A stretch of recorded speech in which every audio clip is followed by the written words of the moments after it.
everybody. We're so glad that you could join us as we take a closer look at the fruits of the Spirit. We've already learned love, joy, peace. Today is patience.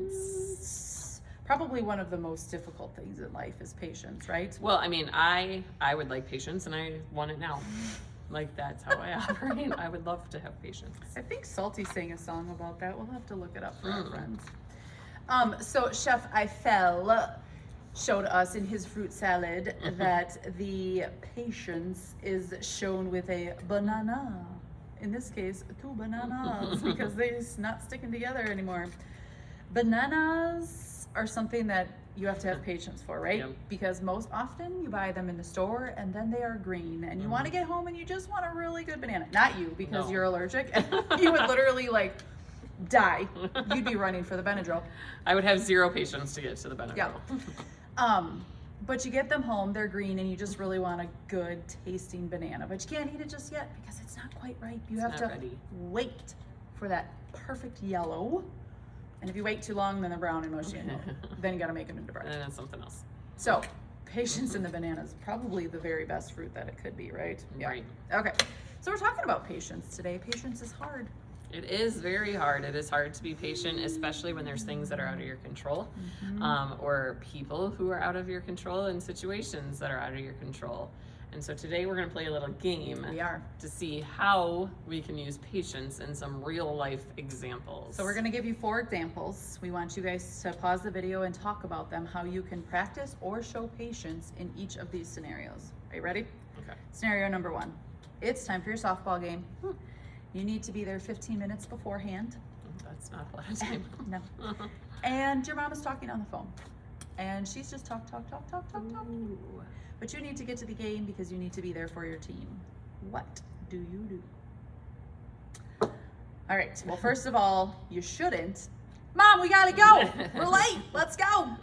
Are you sure? No, because that would show impatience. So some ways that I would maybe show patience in this scenario are maybe I would use my manners, go up to my mom and say, "Excuse me, Mom, may I interrupt?" And just say, "What time would you like to leave for the game?" so that I know when she might be ready.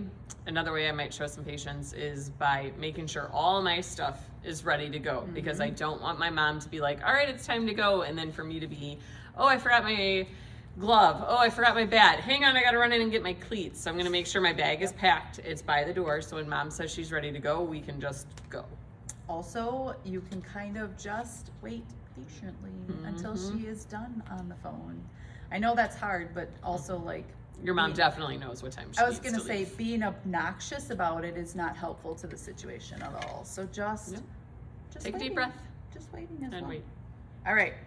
So that was Mom. Now we're talking about Dad.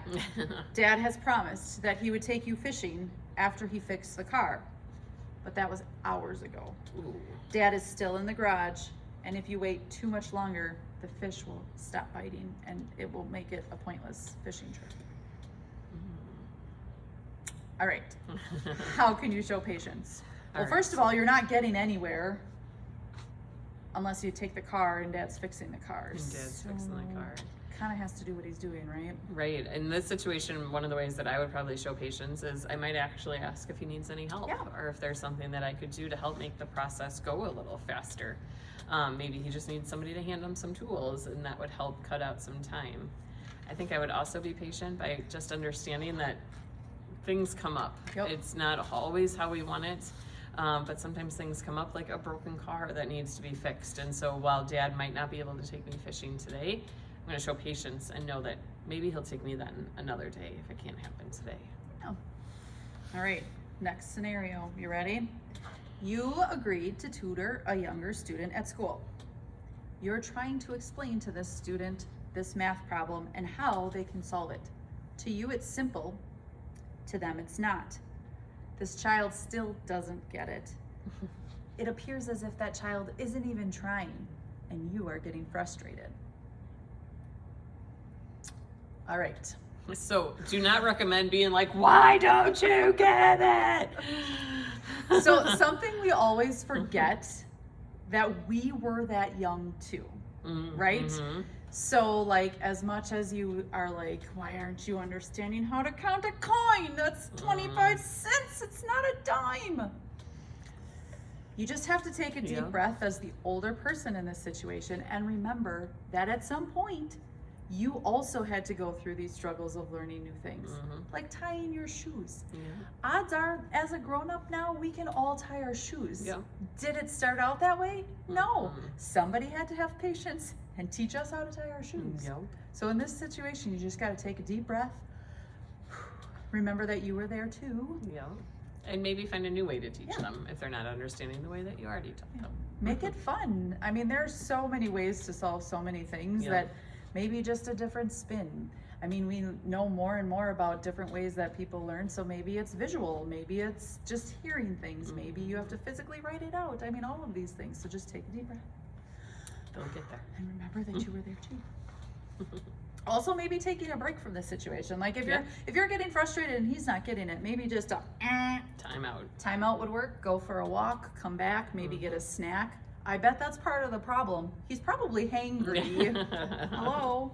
Nothing a little blood sugar raised can't. Yes. Nice Oreo. All right, last one. This one's for you. Oh, this one's for me. Because I know how musical you are. Yes. You're trying to learn a very difficult song on the piano. Oh, sure. Yeah. That would just be what the chords are. You keep messing up. Yep. You've been practicing and practicing and practicing and practicing, but you just can't seem to get it.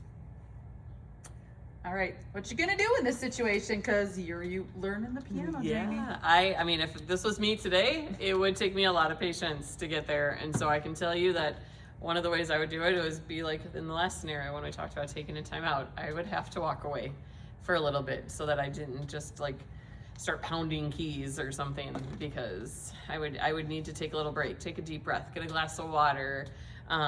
Maybe it's even a break for a day, and then come back tomorrow and try it again. But my patience would also be not giving up. Yes. Making sure I keep trying. As I say, not giving up. Also, like in some other scenarios, knowing to give up is part of learning patience and realizing that maybe it's just not meant for you. Maybe you're just not Beethoven and I'm sorry, or Mozart. It's just not for you. Maybe you can find something else. But either way, practice patience, because guess what? God practices it a lot. Yes. A lot with us as his children. Whew. Can you imagine?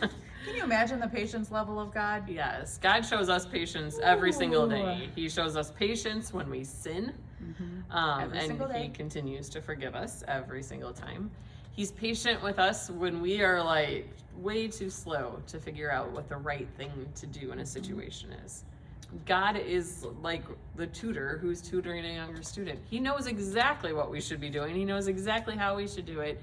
And when we're sitting around going, I don't know what I should do, God is patient with us while we work through that process. I bet he also has a lot of moments. I'm sure he does too. Before, like that's the first step in practicing patience. Like, oh, time out, and then, okay.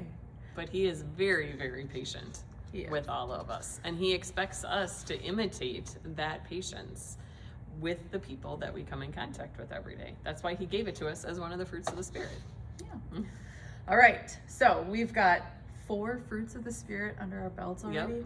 Whoa. Love, joy, peace, patience. So join us next week as we take a look at kindness. So we've got love, joy, peace, patience, kindness. Be kind. Rewind.